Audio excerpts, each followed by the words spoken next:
members, Honorable Speaker.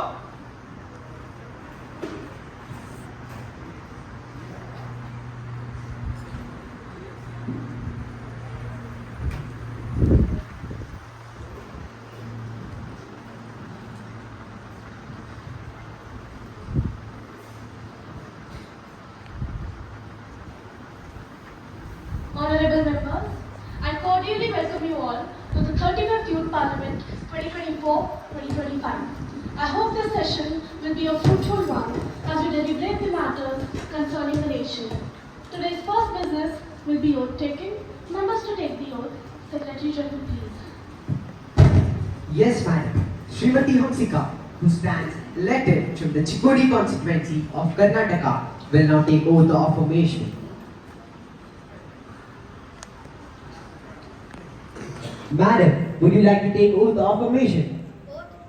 In which language would you like to take the oath? In Kannada, please. ನಾನು ಹಂಸಿಕಾ ಯುವ ಸಂಸತ್ತಿಗೆ ಕೆಳಮನೆ ಸದಸ್ಯೆಯಾಗಿ ಆಯ್ಕೆಯಾಗಿರುತ್ತೇನೆ. ಸಂಸತ್ತಿನ ಕಾನೂನಿನ ಪ್ರಕಾರ ನಾನು ಭಾರತದ ಸಂವಿಧಾನಕ್ಕೆ ನಿಜವಾದ ನಂಬಿಕೆ ಹಾಗೂ ನಿಷ್ಠೆಯನ್ನು ಹೊಂದಿದ್ದೇನೆ ಎಂದು ದೇವರ ಹೆಸರಿನಲ್ಲಿ ಪ್ರತಿಜ್ಞೆ ಮಾಡುತ್ತೇನೆ. ನಾನು ಭಾರತದ ಸಾರ್ವಭೌಮತೆ ಮತ್ತು ಸಮಗ್ರತೆಯನ್ನು ಎತ್ತಿ ಹಿಡಿಯುತ್ತೇನೆ ಮತ್ತು ನನ್ನ ಕರ್ತವ್ಯವನ್ನು ನಿಷ್ಠೆಯಿಂದ ನಿರ್ವಹಿಸುತ್ತೇನೆ ಹಾಗೂ ಸಂಸತ್ತಿನ ಘನತೆಯನ್ನು ಎತ್ತಿ ಹಿಡಿಯುತ್ತೇನೆ.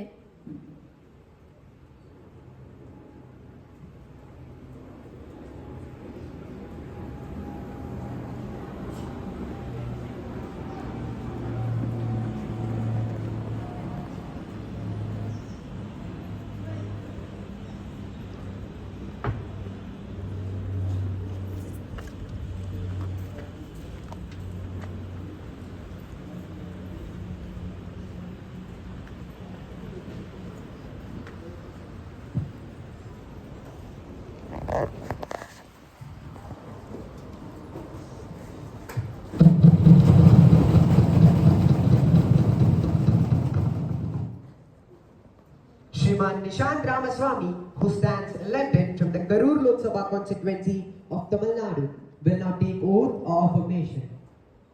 Sir, would you like to take oath of affirmation? Oath, please. In which language would you like to take the oath? Sanskrit, please.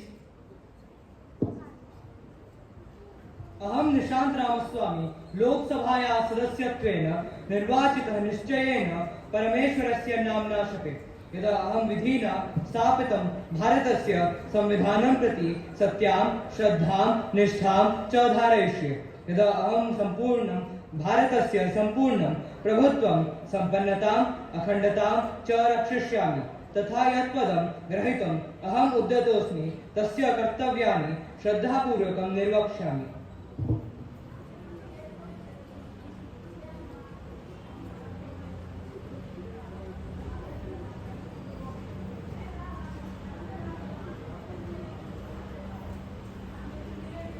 Welcome.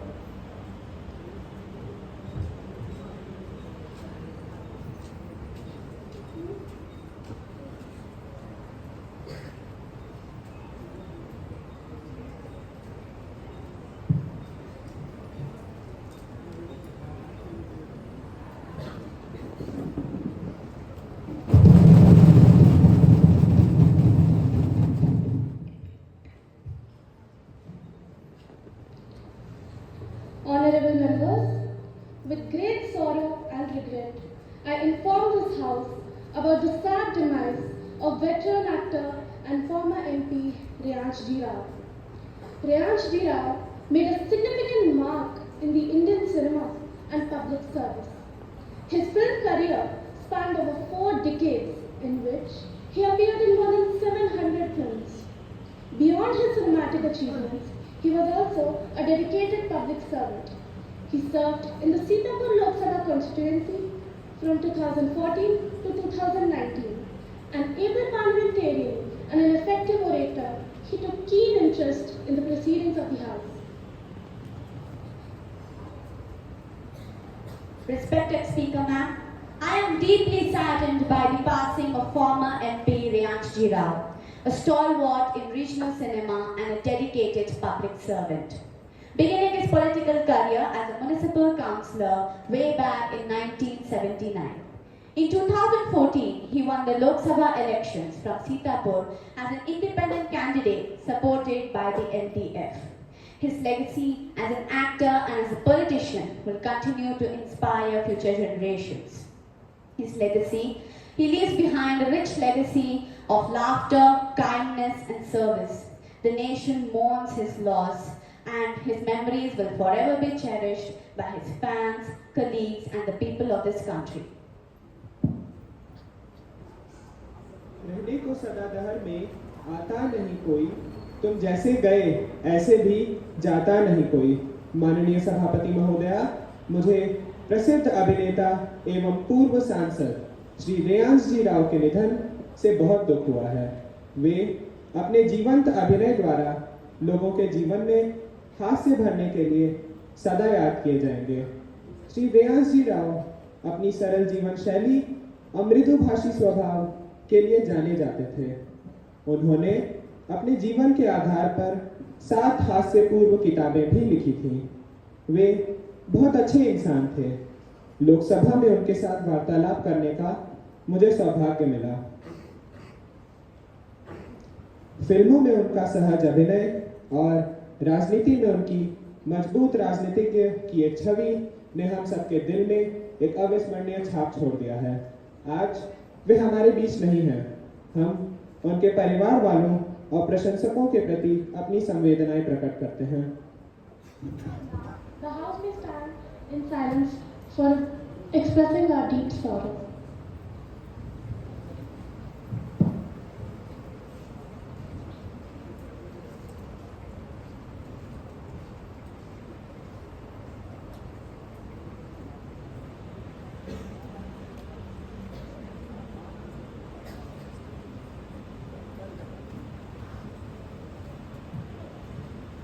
Secretary General may convey the message of condolences to the bereaved family.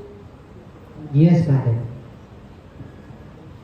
Prime Minister to introduce new minister. Respected Speaker Ma'am, I have the pleasure in introducing to you and through you to the House the new minister and my colleague, Shriman Mohit, Honorable Minister of Tribal Affairs. Now, the question hour begins. Question number 101, Srimati Dharini K. Honorable Speaker Ma'am, will the Minister of Home Affairs be pleased to answer a question on brain drain? India is a country with rich brains. Unfortunately, there is brain drain. The migration of educated people from India is increasing day by day. According to a Morgan Stanley Bank report, close to 9 lakh Indians have given up their citizenship since 2015. इसके अलावा 2014 से अब तक 23,000 करोड़पति भारत छोड़ चुके हैं। This is leading to a huge loss of skilled workforce and is adversely impacting our economy. जैसे सबसे नरेगा सुंदर पिक्चरें शांति बनाता है। अगर ये लोग अभी भी भारत में रहते तो हमारे देश में कितना विकास होता। आखिर सरकार इसको रोकने के लिए क्या कर रही है? Home Minister to answer the question. Honorable Ma'am, I understand the concern. The emigration of highly skilled professionals has been a persistent challenge for India, and we have been taking many steps to tackle this issue. Increasing investment in research and development encourages innovation and attracts professionals who seek to contribute to cutting-edge advancements. और महोदया, मैं सभा को अवगत कराना चाहूंगी कि नए बजट में इस पर 1 लाख करोड़ रुपए, मैं दोहराती हूँ, 1 लाख करोड़ रुपए का आवंटन किया है। Efforts are being made to offer globally competitive salaries, especially in sectors like academia, to retain skilled professionals. Software engineers in India can expect salaries ranging from 12 lakhs to 30 lakhs or more, depending on experience and specialization. माननीय विपक्ष नेता ने प्रभावशाली लोगों के भारत छोड़ के जाने की ओर इशारा किया है। मैं बताना चाहूंगी, एप्पल, टेस्ला, सैमसंग और काफी बड़ी कंपनियां भारत में उद्योग स्थापित करना चाहती हैं। मैं मानती हूँ कि नुकसान हुआ है, लेकिन हमारा विकास अभी भी प्रगतिशील है और मैं सभा को आश्वासन दिलाती हूँ कि निकट भविष्य में भारत एक संपूर्ण रूप से विकसित देश बन जाएगा। धन्यवाद। धन्यवाद सभापति महोदय। Supplementary question. Shriman Navneet Gaurav. Honorable Speaker, it is concerning that a large number of talented Indian students are studying abroad with 1,17,965 visas granted for UK studies in one single year. I repeat, 1,17,965 visas. This outflow has resulted in Indian students spending over $47 billion overseas. Honorable Speaker, through you, I request the esteemed Home Minister to shed light on the government's strategies and policies to retain our bright minds within India. Thank you.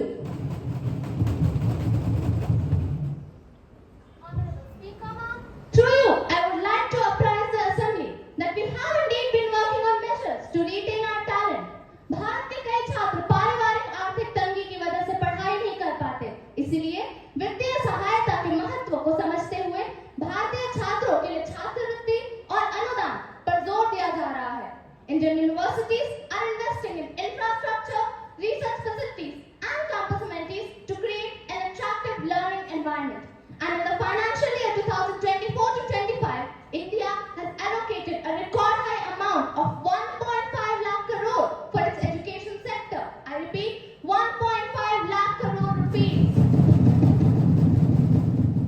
हम उद्योगों के साथ सहयोग को भी प्रोत्साहित कर रहे हैं, जो छात्रों को व्यवहारिक कौशल यानी practical skills विकसित करने में मदद करता है. Efforts are being made to improve the quality of education, curriculum, and teaching methods. India boasts a strong network of more than 1,000 universities and 42,000 colleges that offer a blend of theoretical, practical, and modern education aligned with global standards. अंत में मैं बस यही कहना चाहूंगी, जिन देशों में भारत के छात्र पढ़ने जाते हैं, मुझे विश्वास है कि अब वो दिन दूर नहीं, उन देशों के छात्र भारत में पढ़ने आएंगे. Question number 1 or 2. Srimati Manvita Singh. Honorable Speaker, Madam, through you, I would like to ask the IT Minister the following questions in light of the recent surge in cyber attacks on Indian organizations and institutions. First, what concrete measures is the government taking to enhance cyber security infrastructure in our country? Second, protect sensitive information and data from cyber threats. Third, promote cyber education and awareness among citizens, especially youth. The citizens of our country are concerned about the vulnerability of their data and seek assurance on government's proactive approach to cyber security. Thank you, ma'am. Honorable Minister of Electronics and Information Technology to answer the question. Honorable Speaker, ma'am, through you, I would like to tell the Assembly that our government is indeed serious about cyber security of its citizens, and we have taken drastic steps to strengthen our cyber security posture. Cyber Security Agency, a dedicated agency, has been set up to coordinate and oversee our cyber efforts, ensuring effective threat detection, prevention, and response. This agency has responded to over 2 million cyber incidents since its establishment. A nationwide awareness campaign has been launched to educate the citizens, especially youth, in cyber security and best practices for online safety. Over 1 million citizens and 50,000 professionals have been trained in cyber security through various programs. Lastly, I would like to conclude by stressing that our government is committed to protect its citizens from any kind of cyber threats and create a safe environment for everyone. Thank you, Speaker. Supplementary question. Shrimati Alhena Fayaz. आदरणीय अध्यक्ष महोदय, cyber सुरक्षा में artificial intelligence का उपयोग खतरों और कमजोरियों का पता लगाने के लिए किया जाता है, परंतु इन सिस्टमों को डाटा के आधार पर पक्षपाती किया जा सकता है। आदरणीय अध्यक्ष महोदय, मैं आपके माध्यम से सूचना और प्रौद्योगिकी मंत्री से पूछना चाहूंगी, साइबर सुरक्षा पेशेवर यह कैसे सुनिश्चित कर रहे हैं